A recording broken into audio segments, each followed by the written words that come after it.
Hi, I'm Stuart and welcome to the channel.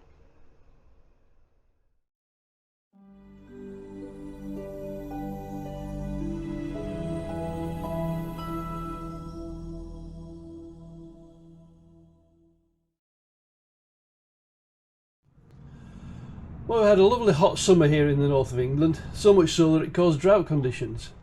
But now it seems to have changed and we've got a lot of cold and rainy weather. I'm still hopeful of getting out sometime before Christmas, but for the moment we're stuck in the garage. So my thoughts were starting to turn to what we can do with Rita and our winter projects. Now, one of the issues with Rita is the suspension is very crude and basic, built down to a price. The front forks are 38mm Paolis, and a lot of trials bikes of the time use them, but these are unadjustable and not able to be changed much at all. Even the spring rate, I can't get a replacement set of springs for it. So if we're going to do anything to it, we're going to need to move to one of the better sets of Paoli 38mm. I say lots of trials bike use them around this period, and most of them have damping control and changeable springs. So I think we'll look for a set of those to graft onto the front of Rita. Once we do that, of course, it's going to show up the ollie shock at the back as again being very crude and poor quality. So I think we need to upgrade that to a better quality shock to try and match the improvement we're going to make to the front. I think over this winter we'll also have a look at this seat. The cover on it is now cracked and splitting, and it's always been really uncomfortable. So I think while the bike's apart, we'll get this off and send it to a local upholsterer for a new cover and maybe some different quality foam underneath there.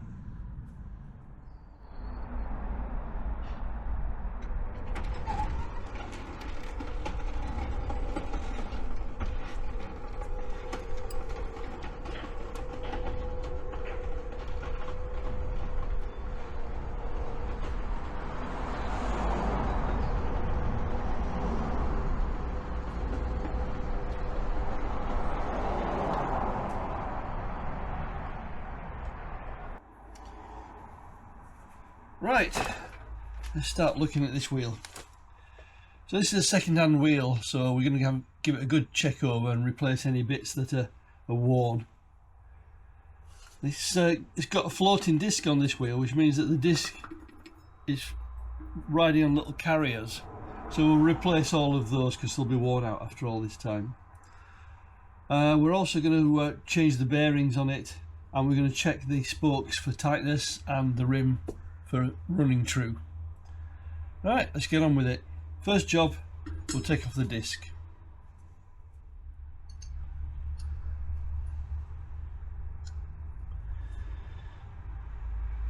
Oh, they're quite tightly in, which is a good thing for a disc.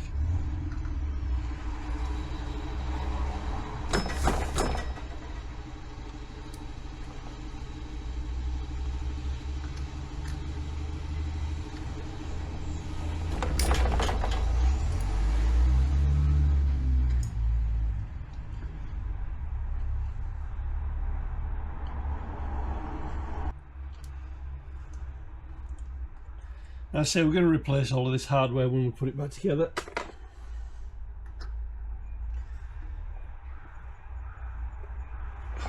So I'll just continue on around here and get them all out. Right, we've got most of them out. There's a couple though, they've started to strip their head. They've corroded into the alloy. So we'll just give them a little bit of heat and see if that helps them out.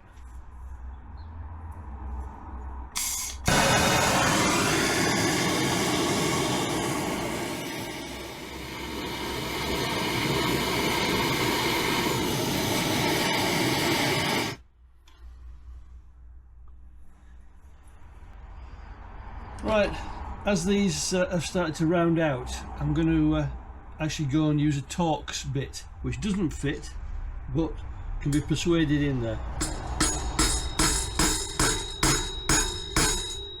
And hopefully the shock might help as well.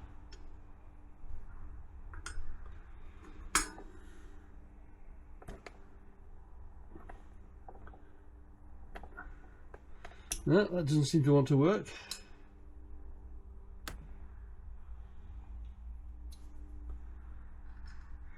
Try the next one.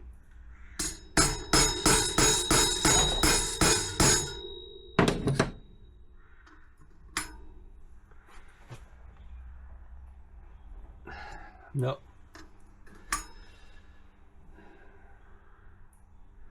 These are going to be difficult, I can see. Right, so next thing we'll try some WD-40 into the threads from behind. And we'll leave this to work its way in. And then we'll try heating up the alloy and see if they'll come out.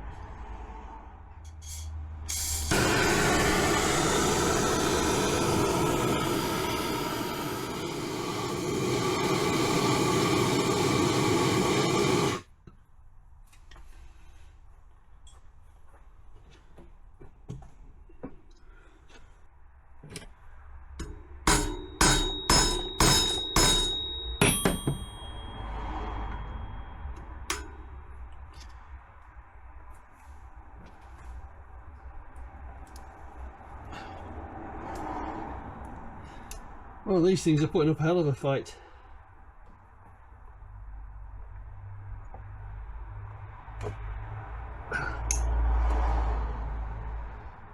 They're not for moving. I think the next job is to try drill the heads off and then work on the studs. Unless I can get some mole grips on. Let's try some mole grips.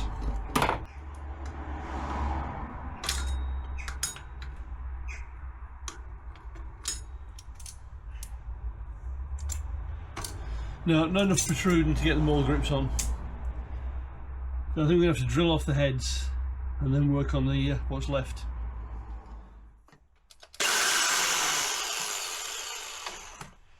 Right, a little bit of cutting oil into the holes. And let's see what we get.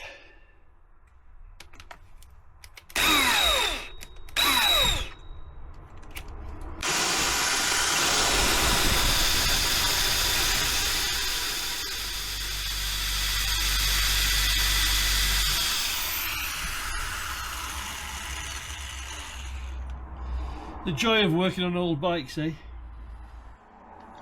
And when you're successful, you get this. The head of the screw stuck on the end of my drill bit. Very good, that's one out. Let's do the second one.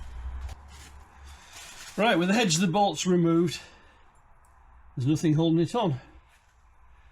Now see, we were going to replace all of this mounting hardware anyway, so not a problem.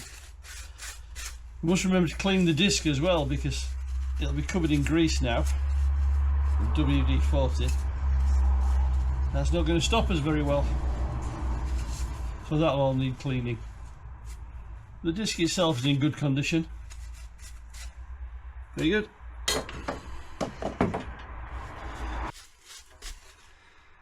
Now we can deal with what's left of it. There's not enough sticking out, I don't think, to grab with mole grips.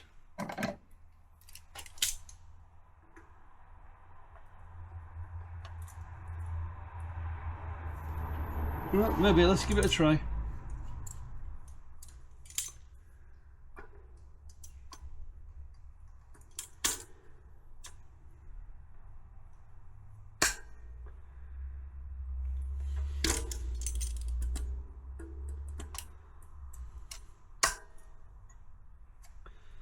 And that's turning out nicely, the first one.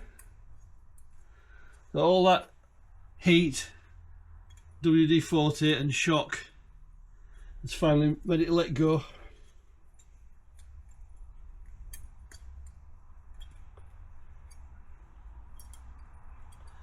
So there's one for the bin.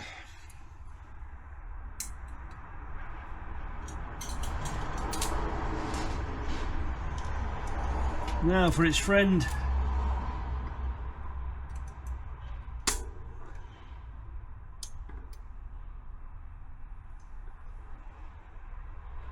Of course, this one doesn't have enough to grip. No. So what we'll do is we'll drill a small hole in and then use a stud extractor to pull it out. Right, before we go to the stud extractor, I just had a thought. We'll just try putting a chisel on the edge of it. So I'm going to start by just chiseling into the edge,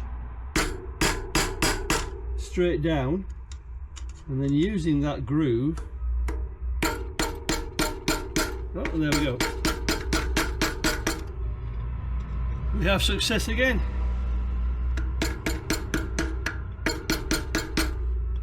Years of bodging paying off.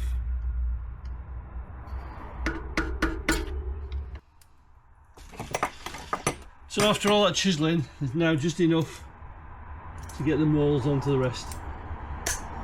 Perfect.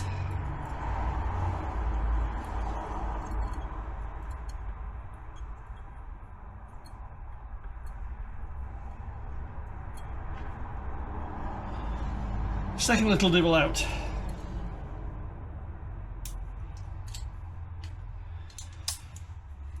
Now, given the corrosion that obviously was in there, I think we'll just run a tap through these to make sure the threads are clean. Right, so we've got our M6x1 tap. We can put a little cutting oil on that. We'll just ease it down through the threads. And if there's any corrosion in there, it will just tick it out.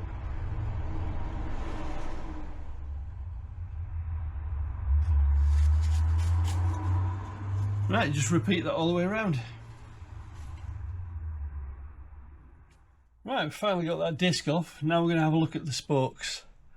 So what we're going to do is a simple tap test on the spokes and see if they ring. We're not bothered about what tone they have, but just that they do have a ring and not a dull thud. So we're going to start from the in tube and just work our way around.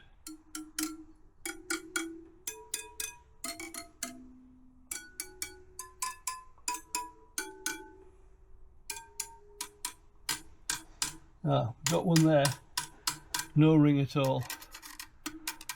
So we need to tighten that one up.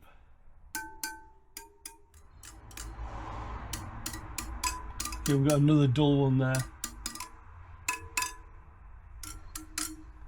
Right, so there's a couple of dull ones.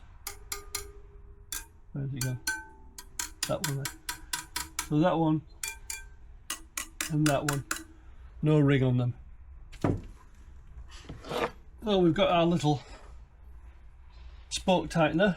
We'll just give them a tweak and see if we can get it back. Once we've done that, we'll check the run out to make sure the wheel's still running smoothly, that it's not wobbling from side to side or up and down. Right, we've been around the wheel with our WD-40 and our spoke spanner.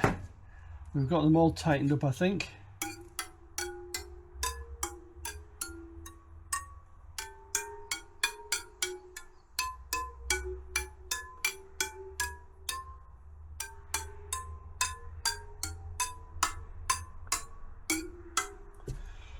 Right, so I think that's good enough. Next thing is to check how it's running. Hopefully it's still true.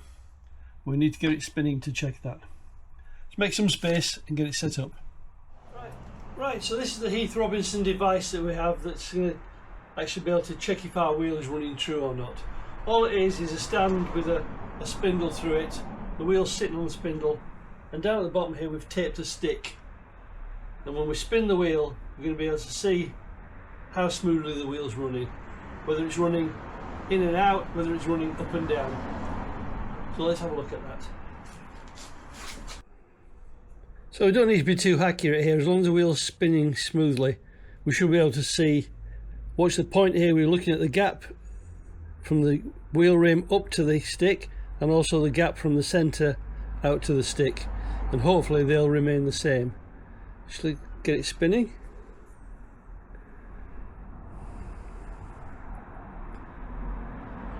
And as you can see, that's pretty good. Not much run in or out or up or down.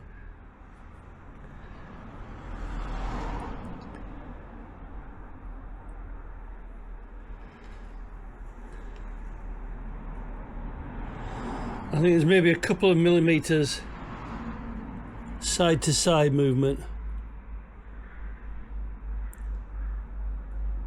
but given this is a dirt bike, I think that's perfectly acceptable. Very good. Last job now is to take the bearings out. Right, we want to take out the two bearings to replace them with some new ones. Now there is a spacer that runs between these that transfers the load from one side to the other side, and that can mean it's difficult to get in there. Sometimes you can move that tube slightly to one side and get a drift in there and bang the bearings out. Or if you're gadget crazy like me, you have an internal bearing puller. So it has these three little legs and this prong here which will come down and push the legs out, and they will then grip onto any protrusions on the bearing, and then we pull it out with that. So the first thing we need to do is drop the little legs in through the centre of the bearing, and then we tighten down this central spike, which will then push the legs outwards until we can feel them grip.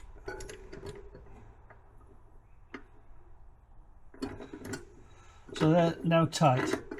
Now we can place these little legs either side of the wheel, and then when we turn this nut in the centre, it will come out.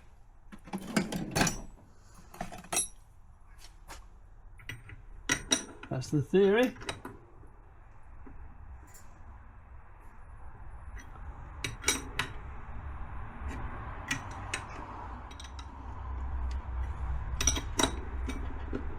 And there we go, one bearing out, captured by the little legs.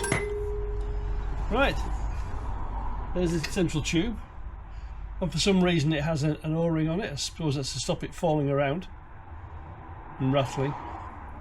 We'll keep that, and we'll do the other side.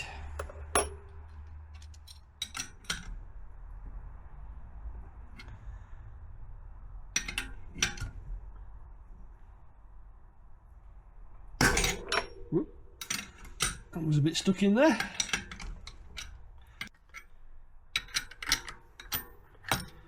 All done. That's all now cleaned, tightened up, checked over. We've checked it for trueness, checked the spokes are tight enough on it. We can start putting it back together again.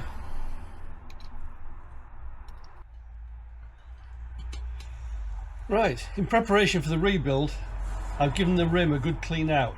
The old tyre on it was so old it had actually almost bonded itself to the aluminium, so we had to scrub all of that dead rubber out of there. So it's now clean and shiny, and I've also put a little WD-40 into the threads just to make sure that they stay lubricated. Right, so we can get on with rebuilding it. The first thing I'm going to do is put the bearings in. Now, a word on the bearings. I do recommend that you use a quality bearing, so SKF, Timken, Koyo, basically anything Japanese or German has got a good reputation. These are actually Koyos, but they've renamed them to J-Tech now for some reason. So that's the ones we're going to go with. So these are a 6004 2RS bearing. The 2RS means it's got seals in both sides. Now I know some people like to pick those seals off and put their own grease in occasionally, but I'm of the opinion that that's not necessary. If you want to do it, go ahead, that's fine. But if you look on the Koyo website, these bearings have a life expectancy of 20,000 hours of continuous use. So 20,000 hours at 30 miles an hour is 600,000 miles. Now obviously they're going to get damaged by bumps in the road, hitting rocks, etc. So they're not going to have that sort of life expectancy, but the grease inside will have a 600,000 mile life expectancy. The other thing is, if you pick the cover off, it's not going to seal as well next time and keep the dirt out, but also Koyo say you must keep this down to 25 to 30% grease to air. If you put more than that, then you're actually going to create a heat build-up as it tries to push through the grease. So that's not good for the bearing either. So all in all, I say sealed for life is sealed for life. They're not a great deal of money, so buy quality, fit them and leave them. When they're dead, buy new ones. Don't go picking the seals off them. Anyway, that's my little bit over. Let's put them in. So start either side. We're just going to line them up with a hole. We've got a suitably sized drift, and we just knock them in.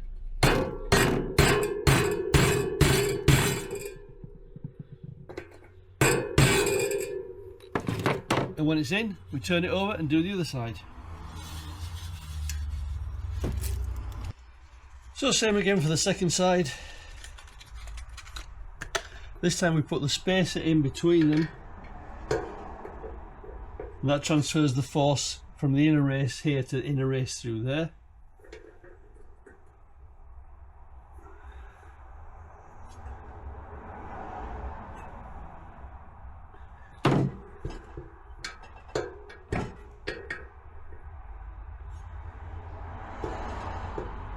Get it set nice and square and tap it in.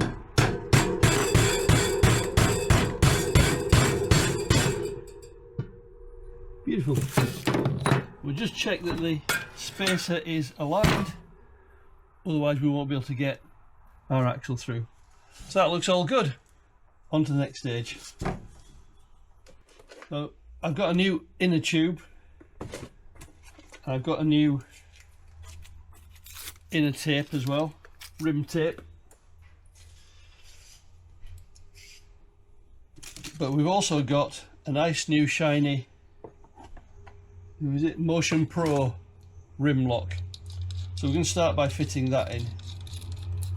It does come with a spacer for a curved wheel hub, but these are flat wheel hubs, so I've just got a little flat spacer to go there. So we just place that through. You just want it loose at the moment.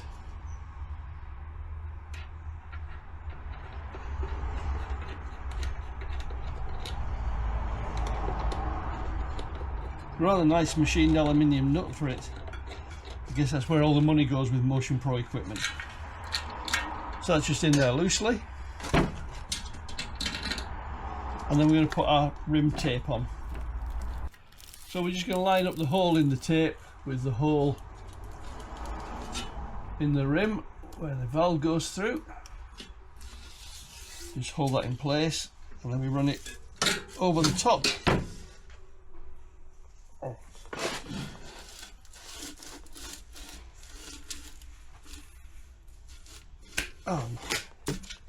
Over the top of the rim lock, just to protect it. Make sure it's seated all the way in, the hole is aligned.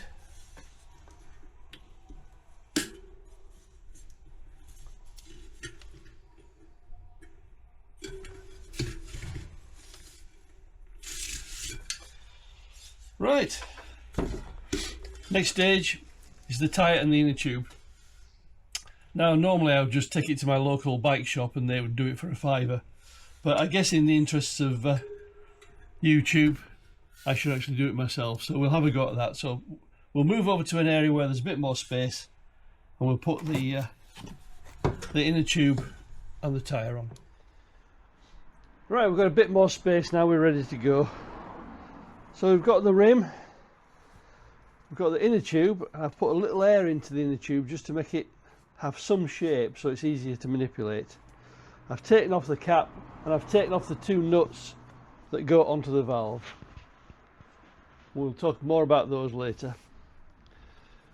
We've got a selection of tyre irons just to make sure we've got something that might work, and we've got a little bowl of soapy water to help ease the tyre onto the rim. Now the tyre itself is inside the house. Normally they recommend leave it outside in the sunshine to soften up, but we haven't got any sunshine at the moment, so it's inside the house leaning against a radiator, and hopefully it'll get some sort of flexibility into it. Right, I'll go get that and we'll get started. Okay, we're back with our slightly warm tyre. We need to look for a couple of things on the tyre first before we put it on. First thing we need to look for is a direction arrow, and here there's an arrow which says front. That says on a front fitment it needs to go this way round, which means I need to have it that way. Second thing we need to look for is a yellow or a red dot. A yellow dot indicates the lightest point of the tyre, and this one doesn't have one marked, so I guess it doesn't matter. If there is a yellow dot, then you should put that next to the valve stem to offset the weight of the valve stem. Right,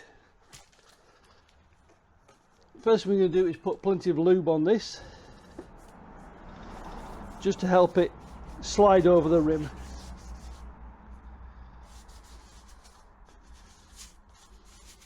Now when we come to fitting it, one of the key points of the fitting is this groove in the middle of the wheel. If we can get the edge of the tyre into there, it'll give us much more play in terms of squeezing it on. It won't be as tight if it's in this narrow section here. So we're going to try and end up with it fitting into here. Right, now I forgot which way around it went. So if that's the brake side, it goes that way around, which is that way. Right, let's commence struggling. So we're going to just put it over the edge of the rim. Use one of our irons to just help it over there. It shouldn't be too hard to go on this side.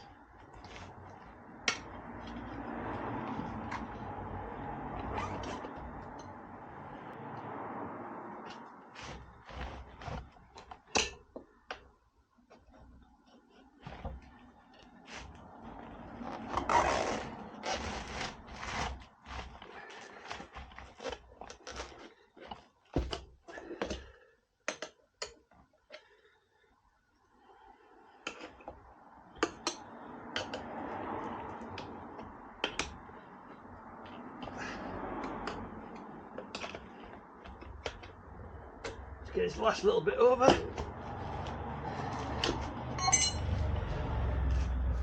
and that's it. We've got it in. So I'm just going to check now that it's sitting into that slack part, and that gives me plenty of room on the tyre to move around. Now one thing I forgot to do there was I should have started at the rim lock and got the tyre down behind the rim lock. So now I'm going to have to just ease the tyre out a little bit and then push the rim lock up inside the tyre.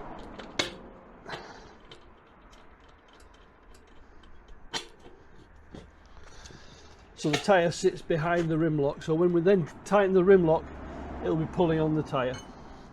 Okay, now we can get on with the inner tube. So I say for the inner tube, I've slightly inflated it just so it's easier to get into position, it'll hold its shape. And I've taken off the nuts, and we're going to start off by inserting the valve into the hole.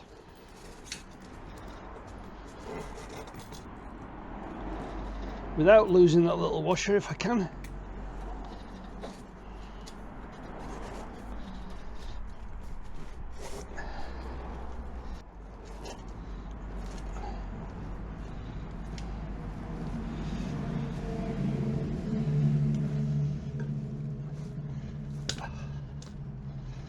It's always such a struggle working inside the tyre.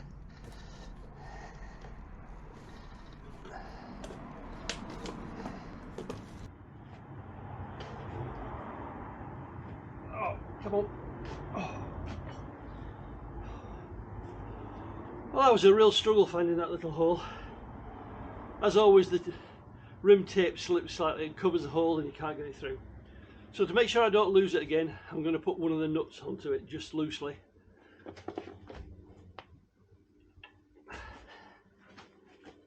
Just the top few threads, and that'll just stop it pulling out as we go through. So now we just got to work our way around, ease the inner tube into the well with the tyre.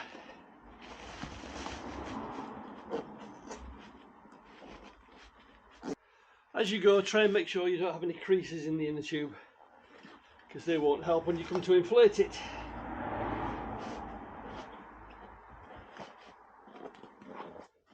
Make sure it sits over the top of the rim lock. Now, some people, when they're doing this, coat the inner tube with talcum powder. They say it helps as a lubricant, but given the recent scares from Johnson & Johnson about having asbestos in it, I thought I wouldn't bother this time.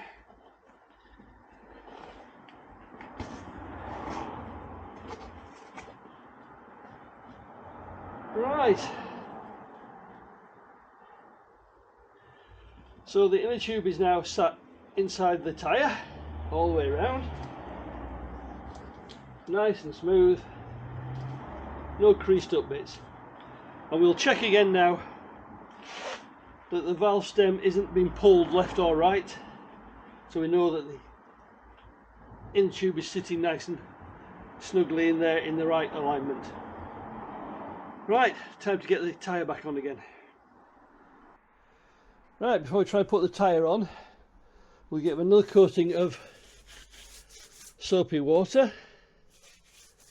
And this is about 50-50 washing up liquid and water, to make sure there's plenty of lubricant in it.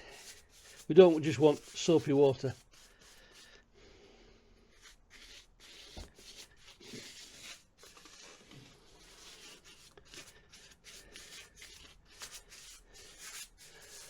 So hopefully that will help the tyre slide into position.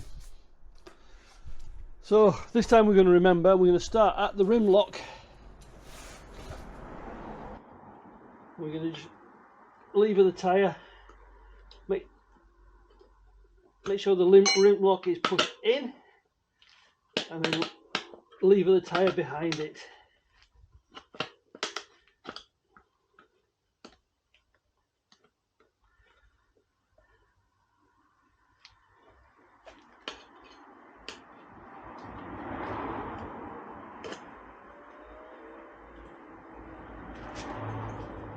Now, as you're doing this, make sure only to put a very shallow edge of the tyre spoon behind the rim, because we don't want to nick the inner tube against the rim.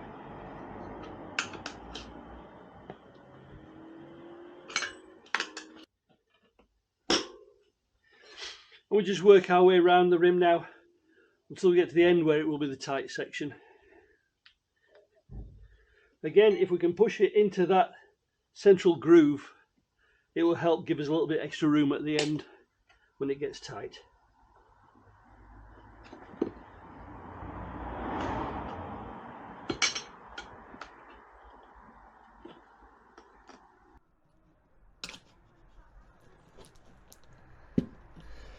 Now I'm using 3 levers here.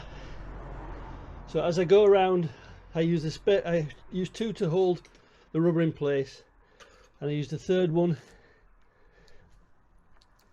to ease the tyre over the next section. Now as that goes on, the previous one comes out and we work our way around.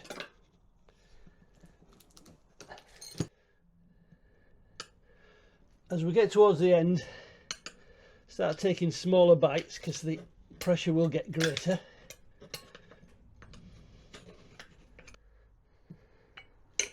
This is where we need to start holding things in place with knees and arms and everything else.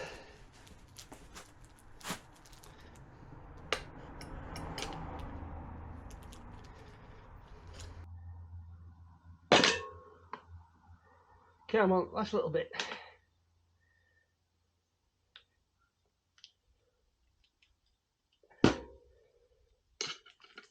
Oh. There we go. Tyre sitting on there. Right.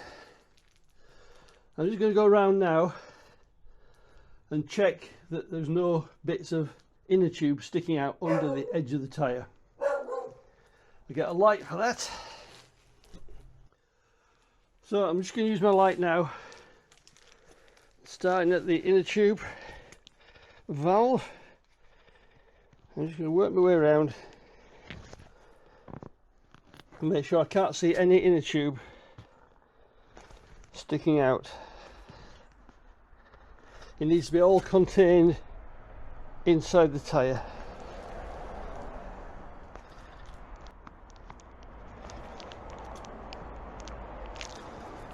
Let's check the other side.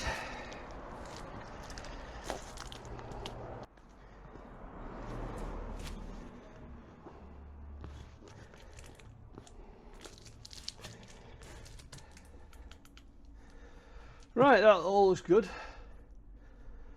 Next we're going to inflate the tyre and hope we haven't nicked it anywhere with the spoons. It's always the test of it. Right, I'm going to inflate this up to quite a bit more than I would normally have, because I want the tyre to be pushed against the rim and seat there. And then we're going to go around and check that it's all nicely seated in place. This is where the extra soapiness should help it move onto the rim.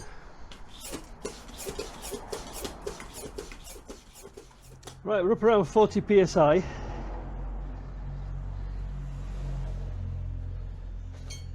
We're now going to have a look around the rim. There is a line around the edge of the tyre, and you should be able to see that, and it should be equidistant away from the rim all the way around.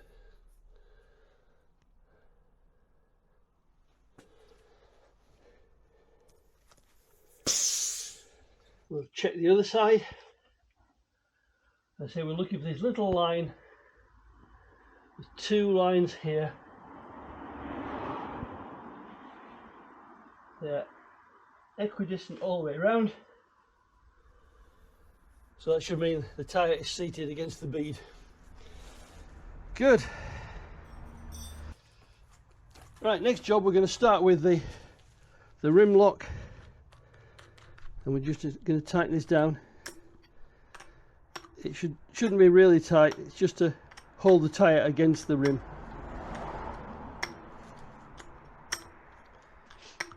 And the final job is the valve stem. Now, the recommendation is that you don't actually have this nut tight against the rim.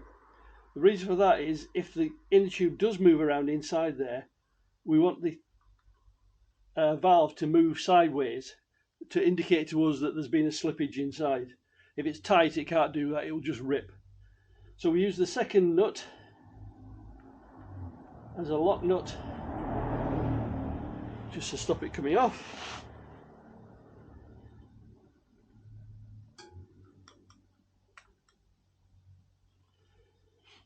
And then we put the cap on.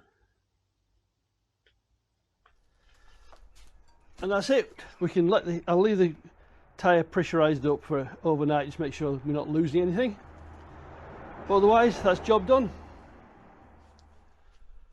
Right, in the interest of full disclosure, I just picked up the wheel and I found this underneath it.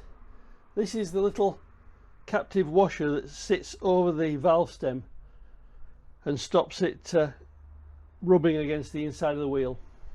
It's a bit of an essential piece, so I've had to pop the tyre off again, just around this one edge, and pop the inner tube out. Now, I've had a go at trying to put it back in, and this just keeps falling off. So, I've made up a piece of tape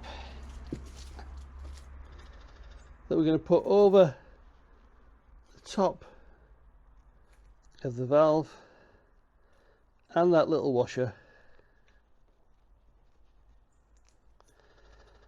and that should just stop it falling off when I'm putting it together. Shouldn't make any difference to the operation of the tyre, but it'll just mean I'll have that peace of mind now when I put the valve back in, that I haven't got a washer running around inside chewing up the inner tube. Right, let's do it all again. Good. Right, let's go and put the disc back on, and then we're finished. Right, final job to put the disc on. So we've got the disc. we've got the special carriers that will hold it. We have some short-headed Allen bolts to hold it down. We have a special bolt which I need. It's a magnetic bolt because I have a Kozo electronic speedo, so we need to put that one in to actually count the revolutions of the wheel. And of course we've got some Loctite. So let's put it all together. Right, first thing I'm going to do is put a little bit of Loctite in the holes. It's easier to put it in at this stage.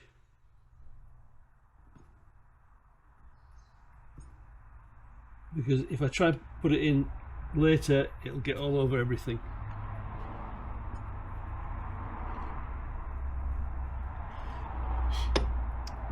Then we put our disc on and our carriers.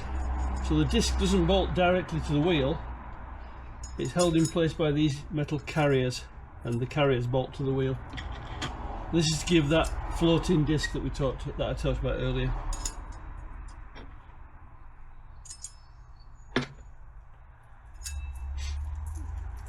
Then the bolts.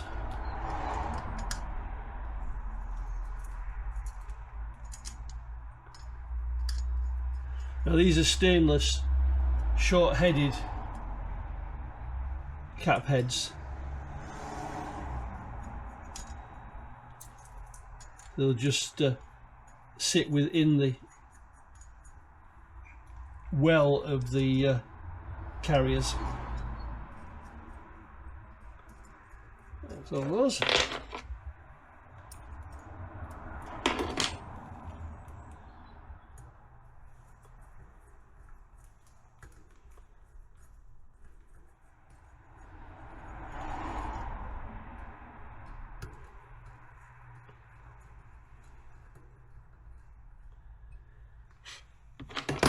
Now these bolts are going into an aluminium hub, so I'm not going to go over crazy about tightening them. Just snug them down and let the Loctite do the rest. All good. So there's a little bit of movement on the disc which allows it to centralise between the pads, but it's held in place. The final bit then is this special magnetic bolt to drive the speedo.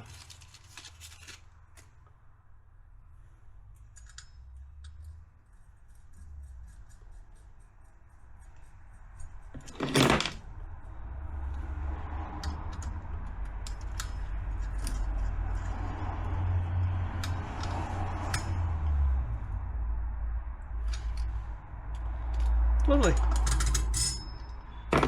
Final job, to give another clean to the disc, get rid of any finger marks, any residual grease that's still on there.